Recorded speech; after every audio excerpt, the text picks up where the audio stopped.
Welcome back, Stoner Squad, and all those new to the channel. My name is DanIsStoned, and thank you for joining me today for the very first episode of the newly created tutorial series for Crusader Kings 3, which I've duly called CK3 Academy. Throughout this series, you will find various guides and tutorials covering a multitude of topics that aim to help you guys get to grips with the upcoming CK3. Anyway, today's guide will cover the game's UI, explaining to you everything you see when you launch yourself into a game for the very first time. Before we dive into the video, just a quick reminder that I also have a tutorial series for another Paradox Grand Strategy game, Imperator Rome. So if you all own Imperator and you need help with a few things, please go and check out my Imperator Academy series. The link will be in the description below. Anyway, enough of me rambling, and let's get into the video and dissect CK3's user interface. When you've finally decided what individual to incarnate and which start date you wish to play, the very first thing that you will notice when you launch a campaign is an amazingly clean, crisp and uncluttered UI. For those who are familiar with Crusader Kings 2's UI, which was overflowing with information, outliners and buttons, all these things could be very daunting and confusing for any new player. CK3's interface seems to be brilliantly clear and organised. Here you'll see a little comparison between both. On the right you will see CK3 and on the left you will see Crusader Kings 2.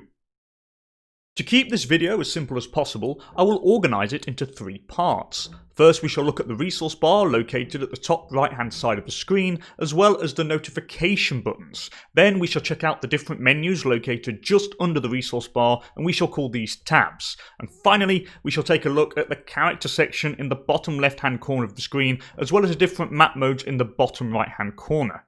I will try to be as general and as broad as I can be without going into too much detail to try and keep this video as less complicated and as short as possible. There will be future videos that will go into much more intricate detail about different subjects soon. Anyway, let's get right to it and start with the resource bar. First up, we have your treasury. The treasury is the amount of gold available to your ruler, which can be used for a multitude of things such as constructing buildings in your holdings, bribing individuals, going on pilgrimages, holding feasts, and much, much more. Each month, your gold in your treasury will increase or decrease depending on the difference between your monthly income and monthly expenditure. Your income comes from the taxes from your personal domain, which are the castles, cities, baronies, and temples you directly control. But income is also received from your vassals, who pay you some of their gold in exchange for protection, which is the basis of the feudal system, as well as your church holdings, which are a list of temples under the control of the realm priest. It is worth noting that the realm priest will only provide you taxes if they have a positive opinion of you. The higher the opinion, the more he provides.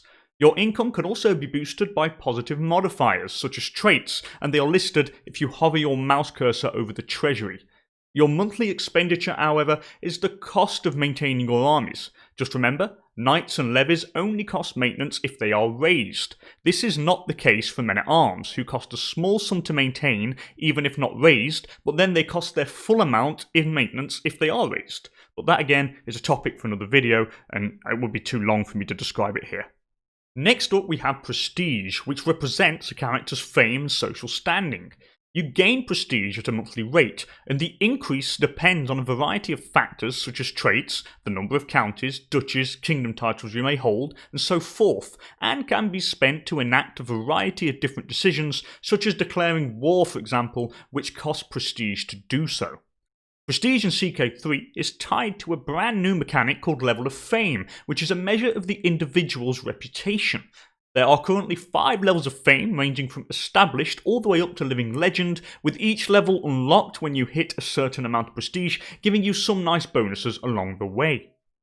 Up next we have your piety, which represents how pious your ruler is. In other terms, how virtuous the man is.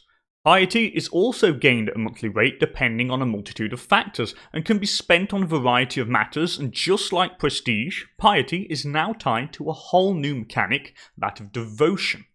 Devotion represents how devout an individual is in accordance with their religion. There are currently 5 levels of devotion that range from dutiful all the way up to that of a religious icon. The higher your devotion, the better your standing with people who follow your religion. In essence, the more opinion they have of you.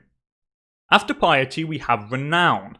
Renown is just like prestige, but it's shared by the whole dynasty. Let's look at it this way. Prestige is an individual value reflecting the fame of one individual. Renown is prestige, but for the whole family. You also gain renown at a monthly rate, which increases depending on the number of living family members, the number of rulers in the family, and the number of spouses to other rulers, and so on. Renown is tied to a level of splendour, which is a measure of how famous your dynasty is. There are 11 levels of splendour that go from base origins all the way up to legendary, and each level above the next provides a nice bonus of prestige for the children when born. Renown can also be spent by the dynasty head to purchase legacies, which provide powerful bonuses to all characters from the dynasty, but more on legacies later. Up next we have total soldiers, which is pretty self-explanatory, the amount of men which you can raise to fight your wars. I will not go into detail on military matters here, that will be covered in another video. And finally, you have your domain size and its limit. This represents the total number of holdings, so castles, cities and temples you can hold. The maximum limit can be increased by a few factors, such as your ruler's stewardship, but if you go over the limit you will suffer some pretty harsh penalties to your income and your vassal's opinion of you, so make sure you delegate. It is the very foundation of the feudal system. Oh, and on a quick side note, some notifications pop up next to the treasury resource which will notify you if there are any important things to do, so remember to check these out regularly. Now, let's move on to the second part of this video, which concerns different tabs located at the right hand side of the screen. There are 6 of them, and they can be accessed with the F2 to F8 keys on your keyboard. First of all, we have the Realm tab, which provides the player with lots of information about the realm he governs.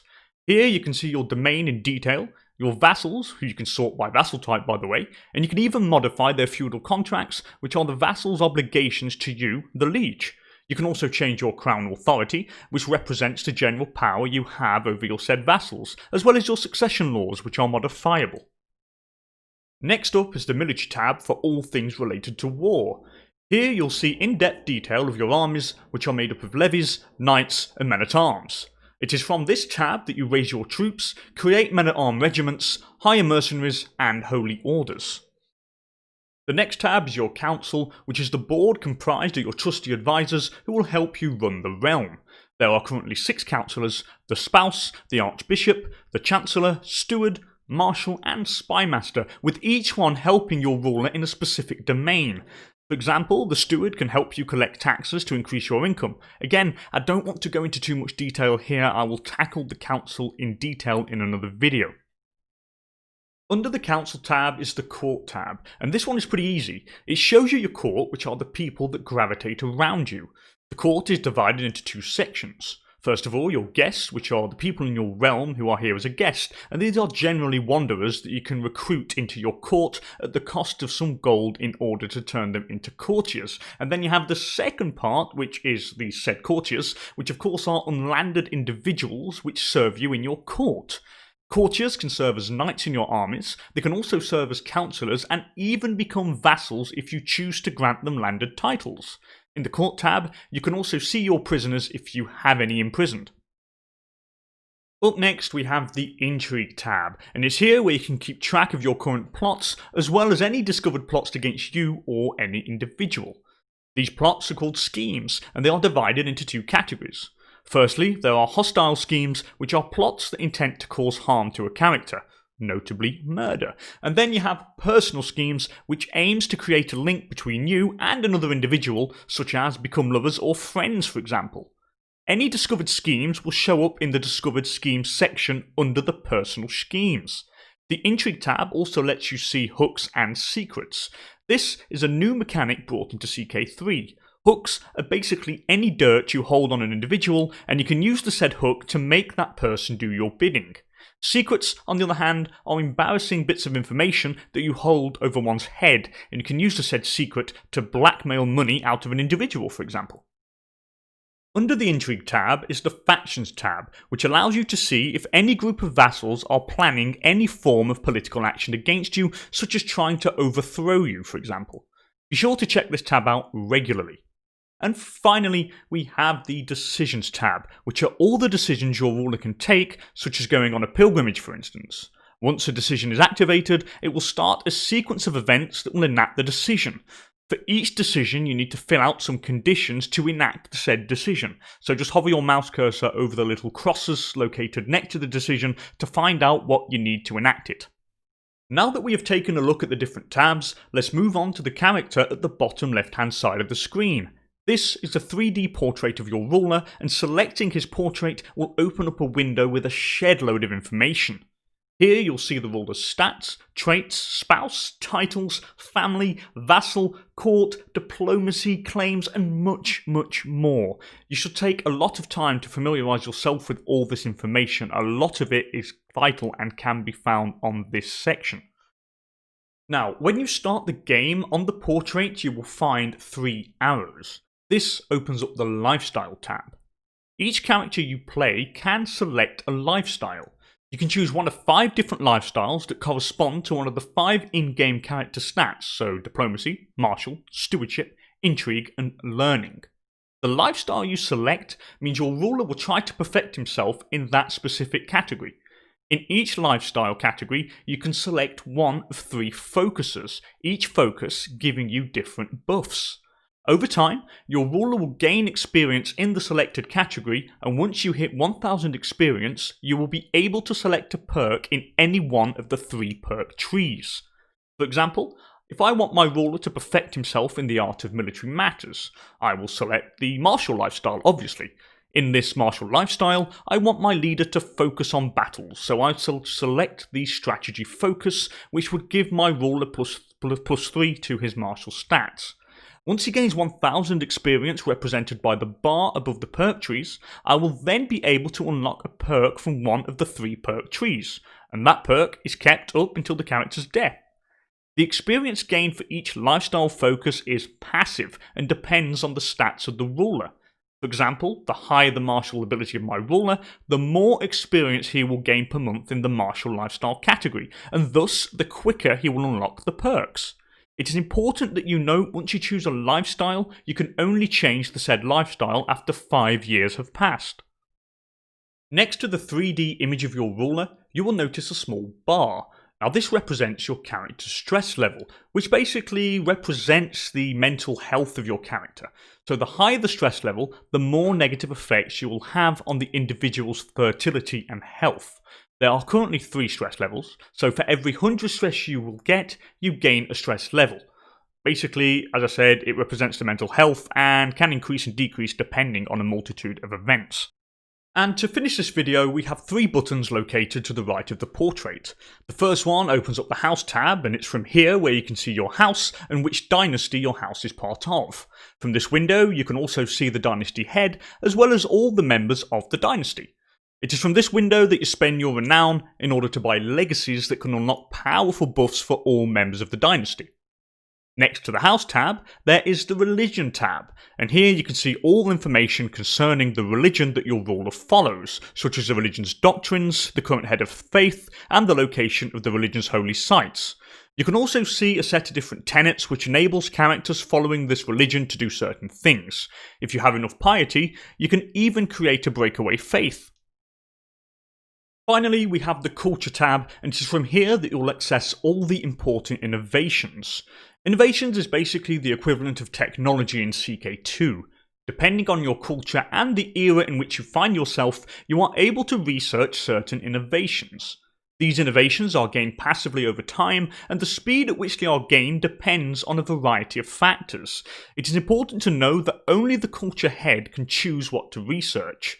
The culture head being the ruler that has the most influence over their own culture, but more specifically, it is the ruler who has the most of the same culture counters in their realm. Again, I will not go into too much detail on how and at what rate points are gained for innovations. That deserves a video on its own. Well, that's about it for the first video of CK3 Academy, but there's one more thing I would like to quickly mention before I finish. The buttons in the bottom right hand corner are simply the different map modes. It is from here that you can see the different duchies, kingdoms, empires, counties, religions, and so on. Don't be afraid to check them all out. Anyway, as per usual, thank you so much for all joining me, and I hope this video helped you out all a little bit. If it did and you enjoyed the video, please don't hesitate to hit that like button, and if you really liked it, please don't hesitate to subscribe to the channel for more content. And with that said and done, I'll hopefully catch you all in the next one for another episode of CK3 Academy. Bye for now.